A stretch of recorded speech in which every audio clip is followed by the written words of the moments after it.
अगे मा पादली की तो इस्तो ना दिसल का अगं उलट्या होते, ठरून होत नाही, राहून होत नाही.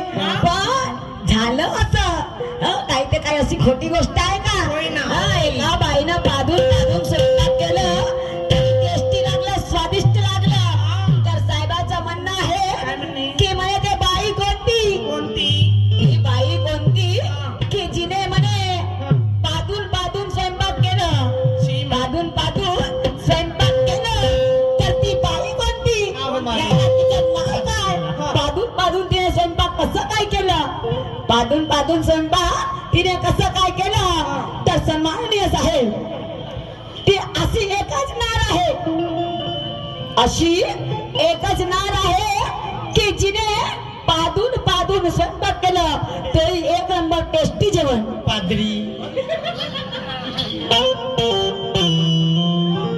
मी थोडी रे ते बाई होय नाही का? ए बाई अंदर बसली आहे. हा नाही का, तेही नाही, तेही नाही, पादरी. ते वेगळीच बाई आहे. पादरी. पण आता काय तिच्या हातचं टेस्टी जेवण, तिच्या हातचं काय टेस्टी जेवण. तर ती बाई आहे, ती बाई कोणती आहे?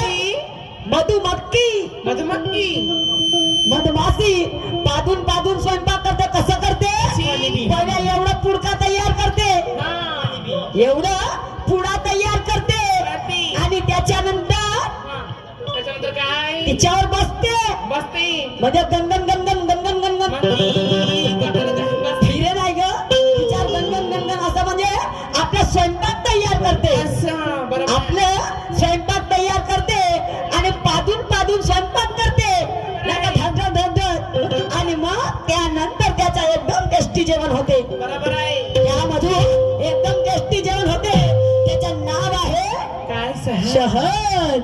हा अगं या शहदासाठी एवढे लोक दिवाने आहेत, ह्या ओरिजिनल शहदासाठी अख्खा लोक म्हणजे दिवाना आहे. हो ना. तर ते बाई आहे मधुमाखी आणि ते जेवण आहे शहद, तो जेवण आहे शहद. आणि ते घर म्हणजे एकदा मधमाशीचा असा पोळा, त्या मधमाशीचा पोळा.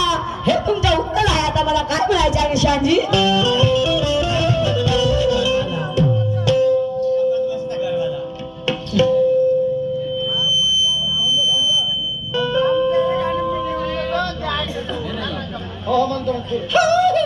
हा, तुमची बी इच्छा पूर्ण होईल, आपकी फरमाइश पूरी की तुमची बी पाटलाचा बैलगाडा नाही का? आता आपला गाडा थोडा तिकडे न्या नाही का, ओढ थोडं तर मजा येईल पाटलाच्या बैलगाड्याला. आणि म्हणून म्हणायचं आहे